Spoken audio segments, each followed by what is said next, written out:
Well, welcome to everyone, and welcome to this masterclass organized by Innovating Teachers Academy. My name is Dunya Chamberlain. I'm a teacher and the founder of INTA.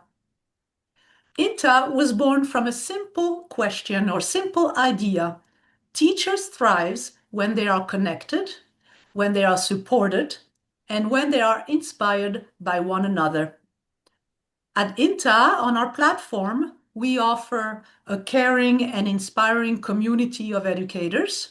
So you have some discussion groups on the community that you can join and exchange ideas or ask questions or even share your resources.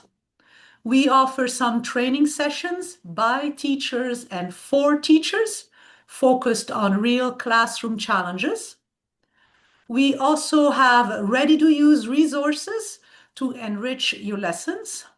And we have, like tonight, interactive live sessions on themes that we encounter in our classrooms.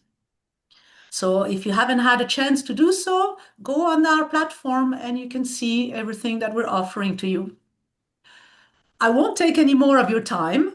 I'll now hand over to Amy Skidmore, who will be sharing her session, How to Flip the Load so Students Think, Participate, and Take More Responsibility for Learning. Thank you, Amy, for being with us.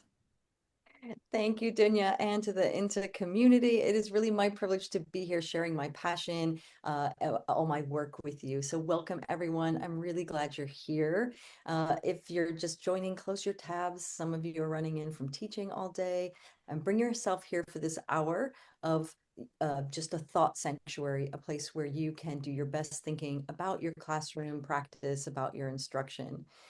By the end of this masterclass, you will know how to spot where you're carrying too much of the learning load, and you're going to learn about one practical shift that you can try next week in your classroom. You can try it tomorrow if you want, because you're not going to have to overhaul your course or lose the structure that you already have. It can fit right into the plans that you have for tomorrow. A little bit of housekeeping. Feel free to jump in with questions. The replay will be available, so don't panic about catching every word. And I will be giving you some resources, both here at the beginning and towards the end, that you can take away with you. There's time for you to do some reflection and some planning. So you won't just be sitting here listening. So go ahead and grab a pen and paper so that you have that close by. To start, I have a simple tool for you called the pattern map, and you can download it right now, or you can so you can use it to guide your thinking in this session, or you can have it later as you reflect on the work. So I'm going to try to drop that into the chat now if I can get off of this screen. Fantastic. So this is, oops.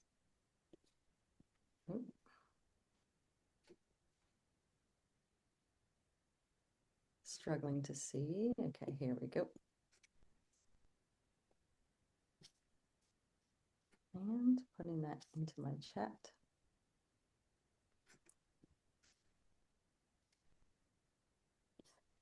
I will drop that in while you guys are doing some reflecting work. So give me a second to get that in. I thought I had a link, but it's actually a document. So I'll drop that in the chat in a minute.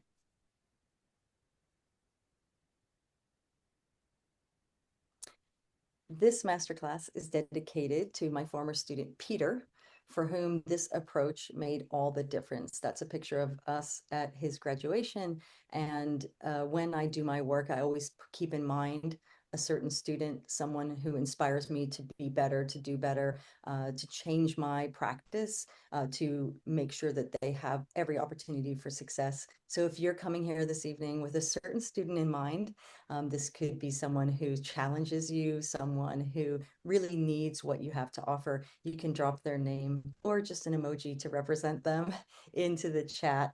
But it's nice to have a student in mind as we approach this kind of work. Before we go anywhere this evening, I want to talk about something that might challenge what you think about student engagement. So many of us walk into our classrooms carrying a belief, and it's often unconscious, that when students don't engage, it's because they don't care about what we're teaching, they don't care about school. There's this assumption of apathy or laziness. Sometimes we say, oh, they're just not motivated, or one that I've used before, they're transactional. But what if the issue isn't apathy at all? What if our students have simply been trained to wait? Today, we're going to be shifting from thinking that disengagement means that students don't care to understanding that disengagement is often a sign that we've been carrying too much of the cognitive load. I'm going to share a story with you of how I learned this the hard way, a story that nearly pushed me out of teaching. And then I'm going to show you how a few key shifts can change your whole room from students just complying with what you're asking them to do to actually taking ownership for their learning. But before that, let's anchor this in what's happening in your classroom right now. So grab that paper that you have next to you. I want you to write down one sentence that captures an uncomfortable truth about your last lesson. This could be a moment, a feeling, or maybe it's a pattern that's been developing over a few lessons. This is private. You're not going to be sharing it with us. So I'm just going to give you a moment to write that down. Don't put it in the chat. Just keep it for yourself.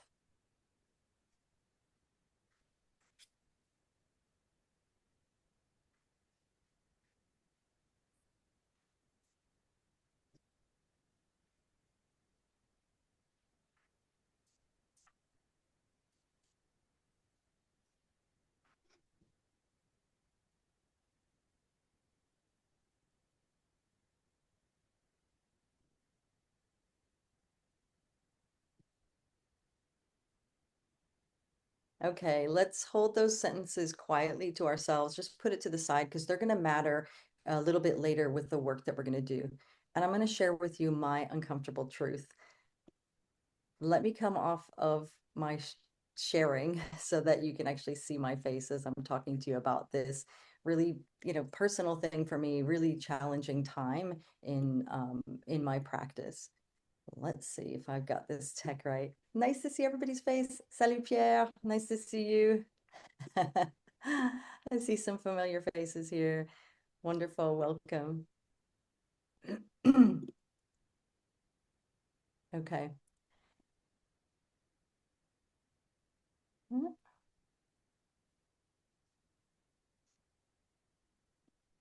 Can you all see me? Is that good? Can you see my face?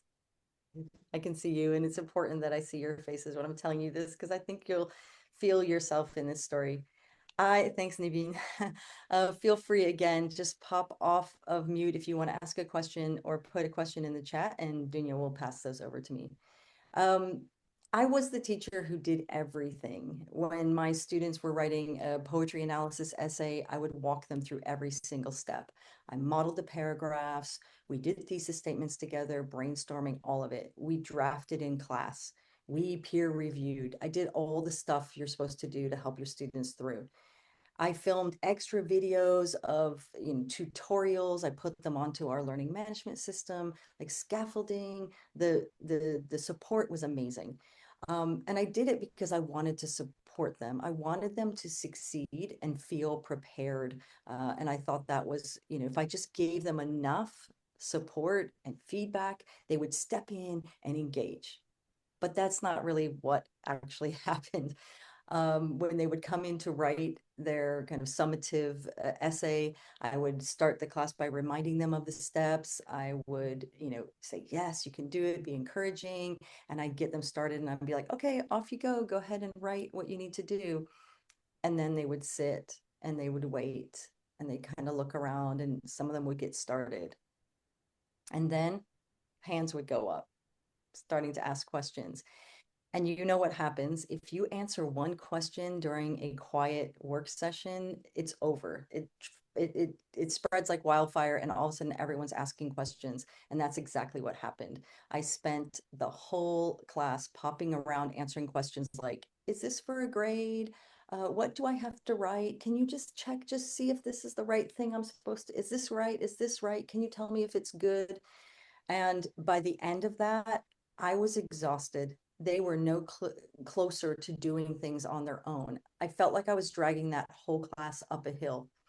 And it got to be a pattern in my classroom. And it was quite disappointing and frustrating.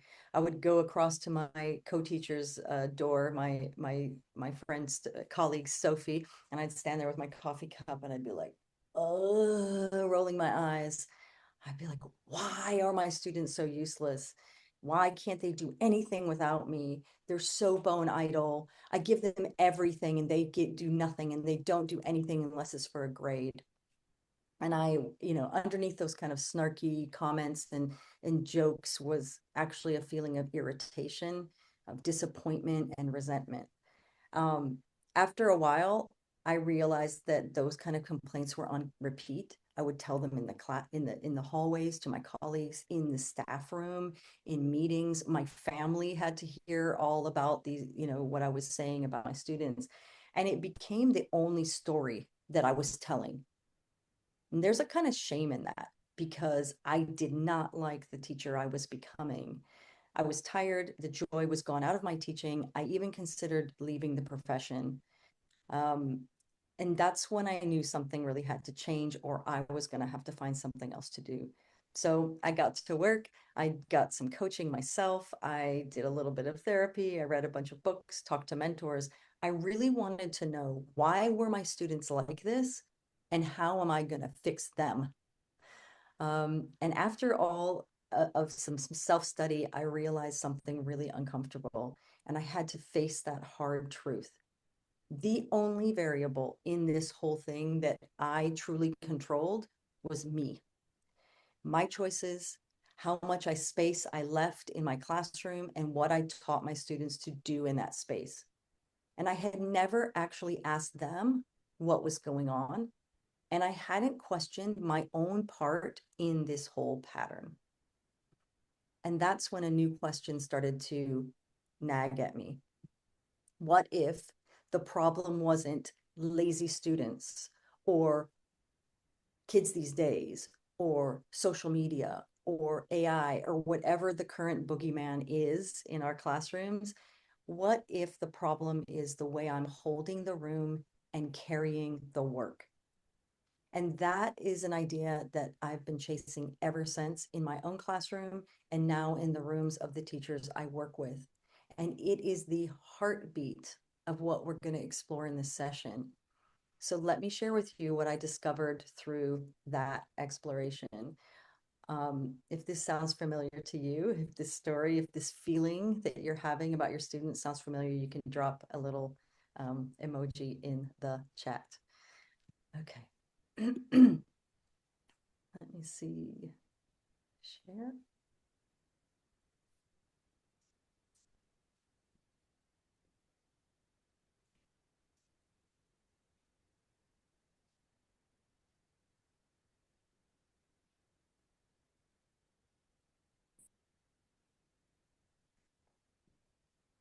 All right. We're seeing my screen again. Yes. A little bit about me. My name is M.A. Skidmore. I am a classroom teacher. I'm also a teaching and learning coach, and I partner with schools to work with teachers and teacher teams on student ownership. My work is based in research, but it's rooted in classroom practice. My goal is to make sure we have what we need in our classrooms to do what we want today. Um, so here's how we're going to be moving from compliance to ownership this evening. We're going to start by naming the hidden pattern that is existing in your classrooms. Then I'm going to ask you to take a different viewpoint, to shift the lens of how you're looking at that. Then I will give you two strategies that you can try tomorrow in your classroom to start flipping that load, to shift that back to your students. And we'll spend time designing that so that you can walk in tomorrow, you can walk in next week, and you have a solid plan for how you're going to implement these strategies. And then I'll give you some ideas for how you can sustain that change over time. The real reason that we start with the hidden pattern is simple, because the story I just told you isn't personal to me. It is structural, and it exists in so many of our systems. Here's what I discovered. We have inherited the wrong story about disengagement. And I see its effects every week with the teachers I coach. In fact, disengagement is the number one reason that teachers book coaching sessions with me. And if you're a school leader in this session, you have probably seen it when you've done your walkthroughs, your observations. But when you look closely at what's actually happening in your classroom, a different picture emerges. Most disengagement is not about motivation. It's about thinking and who's doing that thinking. Lesson after lesson, we teachers are doing that heavy lifting. We're prompting, explaining, clarifying. Then we remind them, we redirect them, we re explain, and we fill every single gap in the lesson because we want it to keep moving in the right direction. Of course, we care, right? We want it to be successful. We want to get through our content. But without meaning to, we become the engine of the classroom. And that's why teaching feels way heavier than it need to right now. Meanwhile, your students are learning something too. If they wait long enough, you're going to step in. And it's not because they can't do it, they're incapable. It's because the pattern makes it so easy for them to just lean back and let you do it. That's not apathy, that is dependence. It's built slowly and unintentionally through the routines that place cognitive work on us. And here's the tricky part: dependence doesn't always look like kids doing nothing. Sometimes it looks like beautifully behaved compliance. They do the task, they follow the steps, and then they wait for your questions and your confirmation that they're doing the right thing. And in high performing schools, like the one I teach in and the one that so many of you teach in, compliance often gets mistaken for engagement. Compliance is doing what we ask them to, but ownership is them doing the thinking, deciding, and talking. And that's the shift that needs to happen in our schools. And we can do that one classroom at a time. And here's a deeper truth: students have very little real decision-making power in school. Even when they pick your course, it's us who shapes the pace, the criteria, and the next steps. To be fair, no one ever showed us how to create space for students to take real responsibility or teach them what to do in that space once we make it. So we end up over functioning. And the more we carry, the less they have to. Let me be clear with you, this is not a flaw in your practice. It is the predictable result of invisible habits and structures that we have all inherited from the systems in which we teach. But the good news is that when you see those blank stares, when the writing is stalled, when there's low initiative, this kind of low energy, it's a pattern. And patterns can be redesigned. We don't do it with overhauls or heroic kind of fancy projects, but with key shifts in who carries the cognitive work in your room. Let's start there. Everything we're going to do this evening sits inside this sequence: noticing, stepping back, and shifting. So we're going to notice a pattern. We're going to step back just a little bit, and we're going to make one small shift in what we're doing in order to shift the room. That's how your room is going to change. And if you're a leader in the session, you can think about how that works in your observations. As you do your walkthroughs, you can start thinking, okay, when I observe this classroom, who's doing the thinking, speaking, and deciding? Are these students quietly compliant? And then think about, how do I guide teachers to identify like where they might step back a little bit, and then give them some ideas for how am I going to shift that load back to the students. So this works for whatever role you take. If we don't have any questions, I'll just keep going. Okay. So the first step is noticing the reality of your classroom. The number one best professional learning that you will ever do, including this session today, including any session that you ever do, the best thing you can do for your teaching is to video yourself teaching. If you can't stand to look at the shirt that you're wearing, your hair, and during that session, fine, then audio record it. And I know there are people on this call who are going to agree with me that there is nothing more powerful than watching yourself teach. You think you know, but you actually don't. You cannot teach and observe at the same time. So that is my first suggestion. If you can, you're going to video yourself. We can't do that here, but I'm going to give you a kind of a second way to access that same idea of noticing what's happening in your classroom. Where are you stepping in and where are they sitting back? So grab that piece of paper and think about your last lesson. Who did more of the thinking in your last lesson? You or your students? Just write yourself a little note there.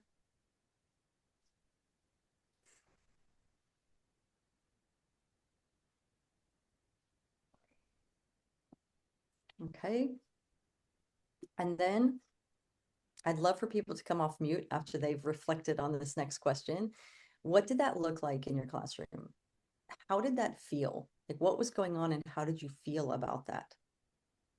If anybody wants to come off mute and just share, that would be great.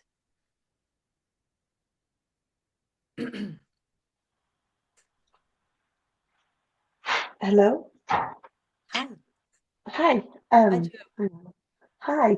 I'm a Montessori teacher, so the structure in our classroom is slightly different. However, I do I teach in English to mostly Francophone children, so there's an awful lot of second, well, additional languages there. And I do hear what you're saying because I find myself absolutely thinking they won't understand the vocabulary if they go away to research whatever it is I'm giving them, they're not going to understand. So I have to make more, I have to fill more, and I have to fill all of these gaps for them.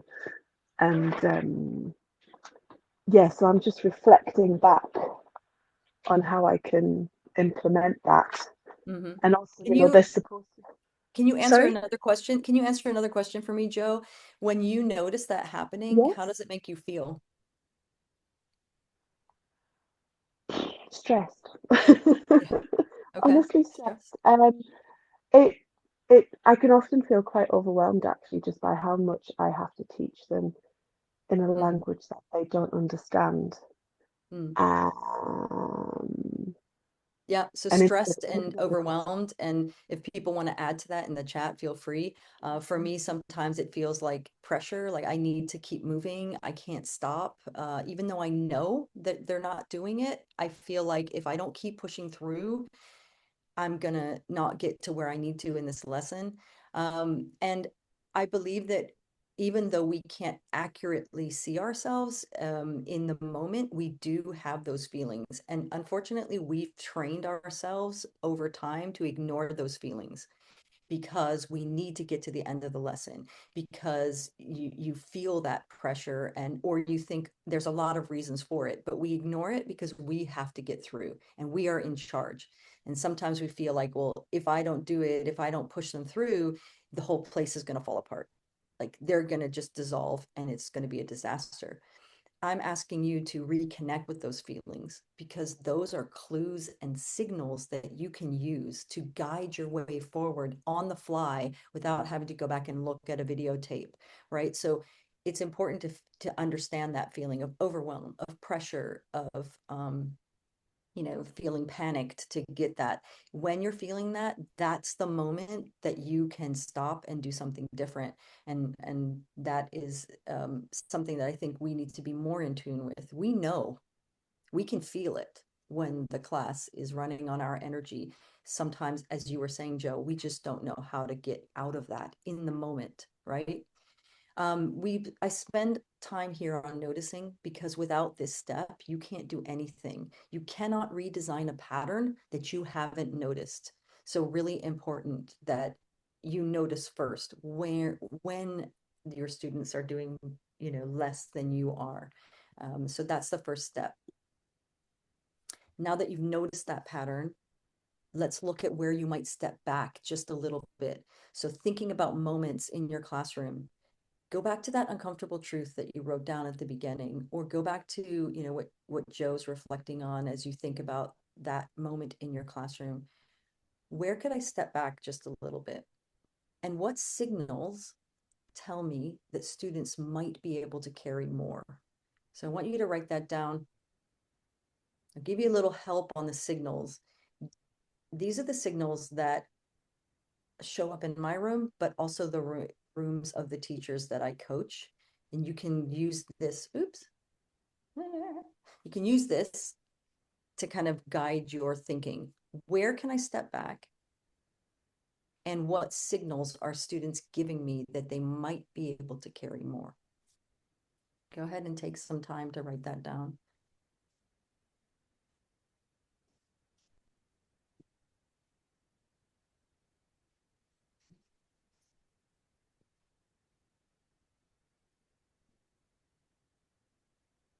When I put this slide up during lives, like where I am in the room and I can see teachers, I see the nodding like, oh yeah, that happens in my classroom. The ones that complete things fast and coast, these are all signals. And they're signs of potential energy that we can harvest and use to get students to step up in that moment. But again, first you have to notice it and then you have to step back so that you're not filling all the space. If anybody feels like sharing, you can go ahead and jump in or you can put it in the chat.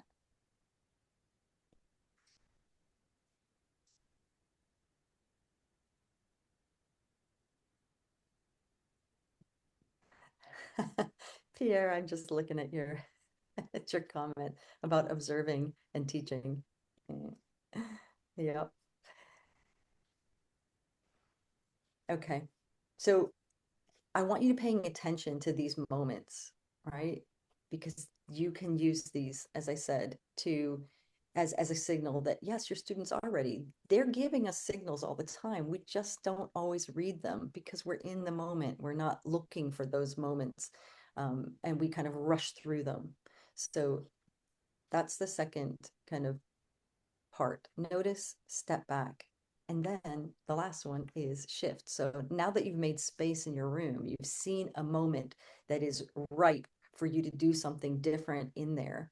What are we going to teach them to do in that moment? Because that doesn't come naturally. We have to untrain them from the years of compliance, right? So it takes some time. And as with everything new, you need to teach that to them.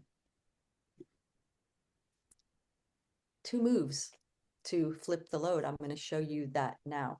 And this isn't a list of tricks. It's not like, yeah, it's not a list of tricks. It's about redesigning moment to moment patterns that we're seeing in our classroom. So I'm going to give you 2, and I'm going to ask you to think about which one resonates with you most. If you're thinking about your next lesson, which one of these feels like you could use it tomorrow? And that's the one you should start with because it'll go more smoothly for you if so. Don't feel pressure to take notes. I'm going to give you all of these in a document at the end, and you can always watch this on replay so you can see them again. The first one is about flipping the thinking. So this is for those moments where you're doing the thinking and you want the students to do the thinking. And I call this the reversed question challenge. What it does, it flips the classroom dynamic by requiring students to ask, not just answer deep, meaningful questions. And it builds rigor by shifting students from a passive status to a more active status. I'll explain to you how it works, and then I'll walk you through how you might teach that to your students. These are last word questions. It's a reflective close to your lesson, but it has teeth in it because it's going to do double work for you. You will be amazed at how this works. Students are going to write a question based on what they learned during the class. This question is not for you, it is for a peer. So you're going to put up a prompt. Ask a question that a classmate will have to answer tomorrow. And you're going to give them time to do that. When you do this, give them more time as you're teaching it. And then as they understand what this is, it'll go faster. but make sure you leave enough time at the end of class for them to do it. The last word of today then becomes tomorrow's first challenge. So you can collect these questions from the students in any way you want, sticky notes, however, you can ask them to put them in a form, a Google form, whatever, and you're going to collect them. And then the next day, as your warm up, as your starter, you're going to write the prompt, answer Samira's question from yesterday, and then you're going to put her question down there. This does double duty because it not only gets them to be asking questions, it validates their voice by showing that the next day as a perfect example. Let me give you a little more detail on how you can teach this to your students.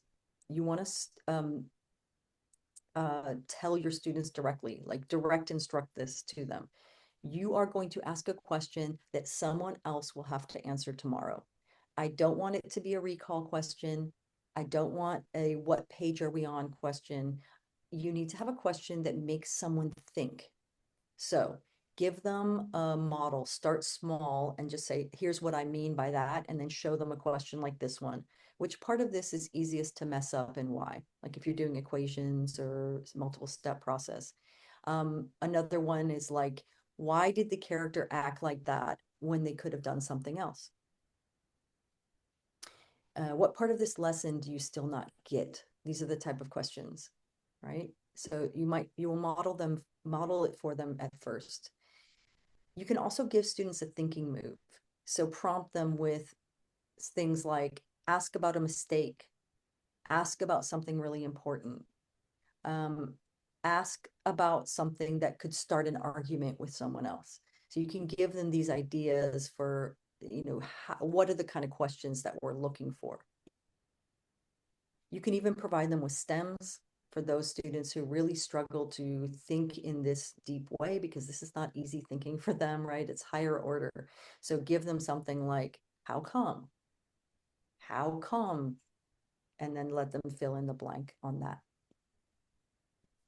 I suggest you start with one question, only ask them to write one question and give them a time limit. Really press it at 30 seconds and tell them, I'm not judging the quality of your questions. I just want you to write your best question.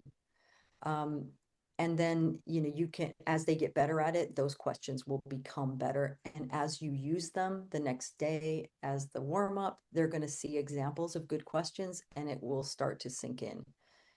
This works to flip the thinking from you to your students because it's requiring students to do a lot. They have to reflect on your lesson, the content. They have to synthesize the ideas. They have to anticipate possible misconceptions and identify the pressure points within the content, within the class. You're asking them to think like learners and leaders, to guide inquiry through their questioning, not just reacting to your prompts. And this is rigorous because each student will be asking questions at their level, at the level that is, difficult for them. Questions about that method? And again, I'll provide a document at the end that walks you through all of this. But this is reversing your questions on your students. And it's really lovely because, for example, when this student, like when I put Samira's question up, the next day you could see her grin like, oh, I did it right. And she was so excited. And then the other students could see good models and they know that, yes, okay, it's possible I can do this too. So this is really nice. And you have an ending and a beginning of your class, which are always nice to have. Okay. Second one, this is my favorite. This is flipping accountability. So going from you monitoring everything to students self-regulating, self accountability. And I call it responsibility reflections.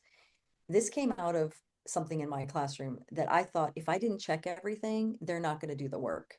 That loop of homework setting and all of that. We chase them around, we send the reminders, we double check every detail.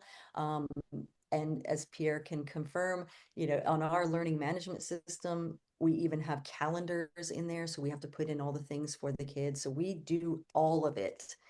We carry all of the accountability, and students never have to manage their own time, their own effort, their own progress. And some of these little guys don't even manage their own emotions. We're doing all of that for them. Real accountability doesn't come from us monitoring every move. I know we're good at it. We do reports and comments, and we live in accountability land. But when we do that, students don't learn that for themselves, right? When we hand that accountability over to them, our job then becomes to build the routines in our rooms that will help them practice that skill. And that is a much nicer place to be than chasing and, reminding, right?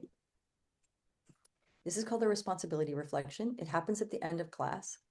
You're going to ask two questions. One, what did you take responsibility for today? And what will you take responsibility for tomorrow? If you're working with youngers, you can adjust that. If you're working with English language learners, you can adjust that vocabulary to make sense for the students that you teach. But you get the idea here.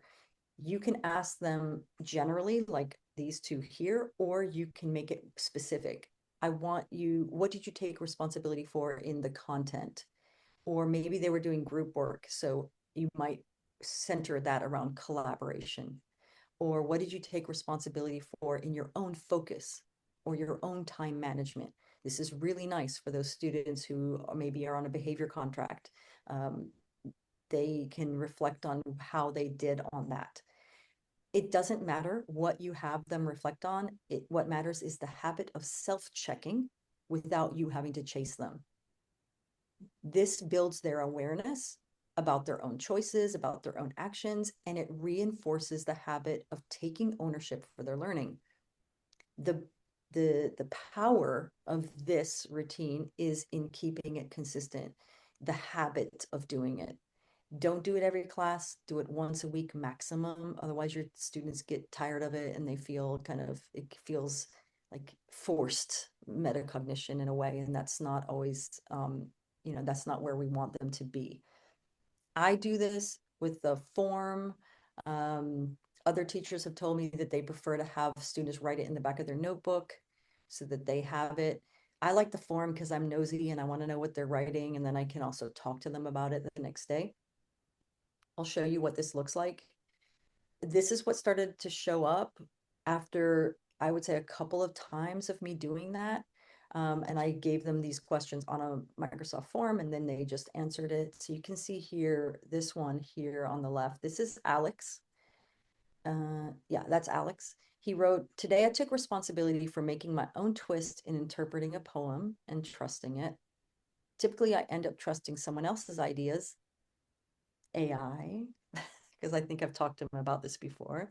He's either going onto the internet or he's going onto AI, right? Typically, I end up trusting someone else's ideas rather than my own in the fear of being wrong. However, today I took aspects of someone else's ideas and thoughts through their analysis and added my own, creating my own unique personal view in response to the poem. This is what's nice about this is that he's naming his decisions, he's naming his effort and his own next steps. He's also using the language of some of the learning objectives for what they need to do in their exam, which is a personal response. So you can see that he's really hitting that all the aspects that I want him to be. On this one, this is another student, and she's saying, I took responsibility in thinking more critically and outside of the box when it came to setting my goals, because I feel that sometimes I struggle in parts of the paper where other people do much better. So there's that reflection piece. She's going back to her old kind of sample papers and seeing how she's doing, and she knows how she performs in comparison to others. There she says that about the tests and better results.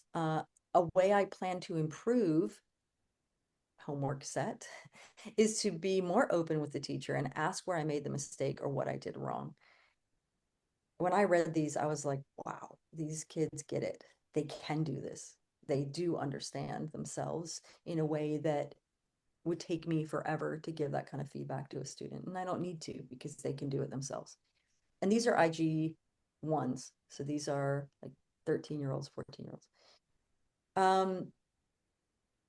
This was, oh, what am I going to take responsibility for tomorrow? So this is the second question. I will be responsible by knowing my book well and being ready to discuss different ideas, events, and themes that appear in the book. I will have had annotated the story and the important moments so that the minimum amount of time is lost looking for events. I don't give homework anymore, partly because of this. This student just set their own homework. Do I check it? Maybe, maybe not. It depends on the student and it depends on what I'm noticing. And I can also go to that student and say, you're not prepared today. How does that, how do you understand that with what you said yesterday in your form? So that's fantastic. Again, this one, I love how this one is focused on a behavior, right? I will take responsibility for engaging with my partner rather than staying silent. I will encourage my partner to interact and have stimulating on-topic conversations. Probably I told this student that they were off topic too much, and so there they have it. But the level of understanding here is phenomenal. This is why it's my favorite, because when you see their answers, you can see how powerful that is. And they are taking accountability for their own progress there. So this is a favorite one. I've given you two: reverse question challenge and responsibility reflection. And I'd like to spend some time, give you some time to design that. Like if you were going to do one tomorrow or later this week, which one would you do? And how would you go about doing it? So I'm going to help you to design that. I think so often we come to these kind of sessions. I know this from my own experience. I go to PD, I go to really amazing sessions, and I write all this stuff down and I don't really implement it. And so I'm going to give you some time to do that. But feel free to ask questions if you need help. Okay. Grab your paper because we're going to do a little bit of planning. I'm going to leave these up here and you can do some of this planning on your own. And then I'm here for you. You can come off mute. You can just text, chat with me if you want, if you have questions about this. I want you to choose one of the strategies, either the reverse question or the responsibility reflection. I want you to name when you're going to try it. Maximum next week. Maximum next week. You could try it tomorrow, but you need to be specific about where that is. How are you going to introduce that to your students? What are you going to say to them? Then the sticky part. Where do you estimate they're going to be awkward or resist or push back on you? Where are you most likely to step in and interfere in the process? And how might you respond to that moment? So really plan that out in your head, like rehearse what might happen and how you'll address it. How are you going to know it's working? What are the signals that your students give you that tell you, okay, they're getting this, we're moving in the right direction? And then lastly, do you have a trusted colleague that you can check in with to chat about it? This is a really nice way to make sure you do it and that you have some support there. I'm happy to be that person. If you wanted to email me and check in with me, I'm happy to do that. Let me be quiet and let you do a little bit of work on that. Let's take, I don't know, 3 or 4 minutes. And if you have questions, just come off mute. I put something in the chat, Emmy. Good, I'm gonna look.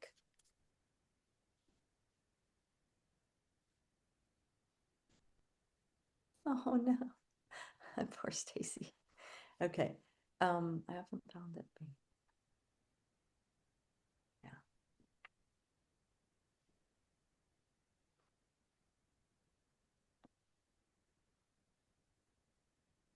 If you need a reminder for what any of those were or question about those methods, you can just ask. And to answer or I don't know if that's really a question, Tommy, but I agree that the pushback can come from students, but often it comes from admin or colleagues who don't understand what you're trying to do. They're kind of like, but that's your job to chase them up. That's your job to chase, to do that kind of thing. So there are ways that you can talk about that with others. And that's a bit too much for this session. But we can talk about that, and I'll show you how, where you can get the support on, well, how do I respond when they push back? Because they will push back. Yeah. Absolutely, they will. And I think you're it was, actually right. yeah, I think it was like, it was teaching 9 through 12. There's obviously different expectations and different amounts of responsibility you can give. But I found that sometimes it was those teachers who were doing everything were the ones that were lauded, that were put up on the stage and saying, look what they're doing. And sometimes it was like, but they're doing all the work. It looks Yeah. great. They have Yeah. all these, they've made all these documents and study sheets, and they've done all the, like you said, I mean, I used to see scaffolding for paragraph writing. It was like all the student had to do was write their name on the top of the sheet. And it was like, but people saw that as like, oh my gosh, look at this. And it was like, the kids just Yeah. didn't do anything, and We reward that over functioning. We reward it. And I was rewarded by it too, because everyone's like, oh, she's so good. She's good. Let's have her come and do PD for us and stuff. And I'm like, but I was burning out. yeah. No, it's And my really, it's students hard. weren't, I wasn't seeing what I wanted in my students. I wasn't getting to that place. They were good. They were fine. But Yeah. I was like, as long as I kept churning, they Yeah. were happy to do it. Right. It's tough, So tough balance. it is a tough balance, and there are ways around that. And there are ways to stay the course. And a lot of that has to do with kind of support that you have as you're trying these things, right? If anyone has questions, please ask. These are really important pieces of your planning, especially rehearsing. How am I going to talk to my students about it? What am I going to tell them about why we're doing it? I wouldn't necessarily use like, you need to have more responsibility for your learning. I would put it on, I believe that you have more. I'm sensing you want to do more and you can do more. And here's my way of helping you to do more. So be conscious of that, the use of the language as you're talking to students about it, but also that sticky part. Like, if you don't rehearse it, it's going to take you by surprise and you'll be pulled off of your task, right? All right. You've got your first move. You know how you're going to try it in the next lesson. You've got that, right? You've got two. And I am going to give you more strategies at the end through a document, but I'm not here to just dump strategies on you and walk away. If you're like me, you have a graveyard of unused strategies. I've got like bookmarks on my computer, like all these things I want to try, right? I got clothes in my closet with a tag still on it. I haven't even worn them, and I keep buying more clothes. So teachers don't need more strategies just kind of dumped on them. Here you're walking out with a plan for what you're going to do in that next lesson. So let's talk about how we're going to make that stick. Like, trying the thing out is one thing, making it stick is another thing. And there are challenges to making this approach part of your new pattern, of your new design of your classroom, right? One of those challenges is handling friction, just like what Tommy and I were talking about. It will feel awkward. They will push back. And let me be clear, it doesn't mean that it's a fail, and you should not back up off of it. It means students are carrying something new. They're uncomfortable with it. Of course, you're asking them to do hard stuff, and they don't have the confidence and they don't have the practice to do it. The wobble is part of the shift, and you need to stick through it. But that's hard to do if you don't know how to respond. So that brings me to the second challenge, getting the support you need while you try it out, right? And adjust it. How do I keep on keeping on and push through when things are wobbly, when things feel like it's not going correctly? So these are the challenges in making strategies like ownership, these ownership ones that I'm teaching you, making them stick. That is the challenge. It's why I created the Student Ownership in Action course series, whatever you want to call it. This is a 3-session live online implementation series for secondary teachers. I would say all the way down to like higher primary, but mostly for like middle school, high school. Um, It's for teachers like you and me who are tired of being the main thinker and decision maker and doer in our classrooms. It works for any subject, any curriculum. I don't care if you're IG, IB, AP, I don't care what subject, if you're PE, science, it doesn't matter. I've seen this work in all areas. This is practical support for you. Support in your classroom when you need it, specific to your classroom, and the time to test these strategies out and adjust with support from people who are doing the same thing as you are at the same time. So there's a community aspect there, and there's me there to help you with that. Let me make it a little bit more concrete for you. This is the series that I'm offering in partnership with Innovating Teachers Academy, with Dunya, and that community. This is what you're going to walk away with in each of the sessions. So these are 3 sessions over like each week. In session 1, you're going to take what you noticed today and turn that into a strategy you can use in your classroom. You're going to shape it around your students, your subject, your context. So that's really that personalized piece of where can I make space in my context, whatever that looks like. In session 2, you're going to learn more strategies, more structures to shift the thinking, also the discussion and the feedback. That's a big piece as well of these strategies. Like, how do I get them to use my feedback effectively? How do I get them to really reflect on their own learning? And you do that without losing the structure of your course, without losing, you don't have to redesign anything about your course. And then the last session is about making it stick more in the long term. So what do I do when my students are resisting and hesitating, or sometimes they'll wait you out. They know that you will cave first. So if they just sit there, you're going to step in. So what do I do in that case? And then also, as someone was asking, as Tommy was asking, excuse me, like, how do we do that in the face of the expectations that my administration has of me?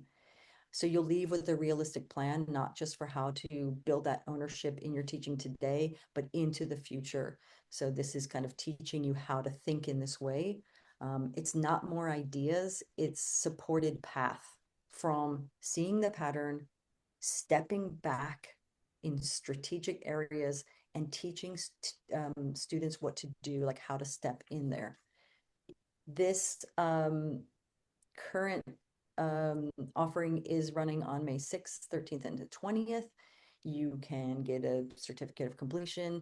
I think Dunya is going to drop the link to sign up for that if you're interested in finding more about it and the cost and all of that. That's on the website. You have a little bit of time to be thinking about that. So many of the teachers who participate in this work can use the professional development funds that their school gives them to take these courses. And if you want help with that, I'm happy to help. Dunya's happy to help to give you some simple wording that you can use with your line manager, your school to get that paid for through your professional development funds. Okay, so there's the link to sign up. I think Dunya, you want to drop that in? There she is. Okay, cool. The course may be the right fit for you right now. So many of us are in different stages, going into exams, out of exams, and all sorts. So if this is not the right thing for you at this moment, I don't want you to leave without having the strategies. So I'm going to give you those practical strategies again. Here is the link for that. Strategies. Feel free to download, share it with friends, share it with colleagues, reach out, ask questions, email me, let me know how it's going. I would love to work with you in this course if you would like. I think that would be really wonderful to help you to make this a real change in your classroom. If you're a school leader on this call, it does work beyond individual classrooms. When a team of teachers starts noticing the same patterns, they can redesign together. That changes like how people talk about teaching and learning. It changes the feeling of your meetings. and you start to shift culture in a really powerful way from those individual classrooms working together. It spreads out into the school community. So this is really nice if you want to bring a team, and you can talk to me about that, or with Dunya. I'm happy to answer questions. I think we're coming up to time. Is this right? Oh, wait 1 minute. But if people want to have questions, I'm happy to have you, ask them.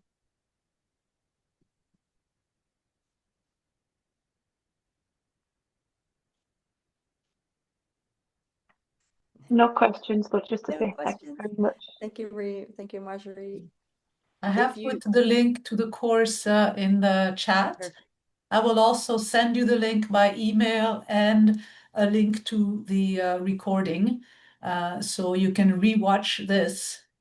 And just wanted to say, I mean, it's something that we all experience in our classes, and it's really valuable to have these routines to be able to change that shift. And like Amy said, we want to notice first, and then see what we can do, and then try to change that shift to so we change the thinking, and give our students more chances to think, and us step back a little bit. Mm-hmm. I think that a really important part of the way that I built this course is that it really supports you in those moments where things aren't going, smoothly, or you tried the strategy and it's a little bit sticky. That's the piece where many teachers kind of back off, and they're like, well, it's not working. I can't waste any more time on this. I have to just move forward. And I think it's important to lean into that, to get the support that you need. This is what's missing from so much of our professional learning, is that we don't have that support that is specific to our classroom, that meets us where we are, where our students are, and really helps us to implement something more sustainably through our practice. So this is how, this is why I built this way, to give teachers, things that I've seen are missing even from my own professional learning. So please join us. We'd love to see you. We'd love to have you on the course. And they are very hands-on routines, so it's really something that you can take with you and just set up in your classroom right away. So this is, for me, it's something very important when I take a professional development course. Perfect. All right, everyone, go and enjoy the rest of your day. If you still have light out, you can get out and enjoy the rest of the sun of the day. So nice to Thank see you very you. much, Thank Aimee, you. and thank you to all of you for joining us tonight. And we hope to see you very soon. Have a wonderful rest of the week. Bye. Bye, everyone. Bye bye. Thanks, Thank Amy. you.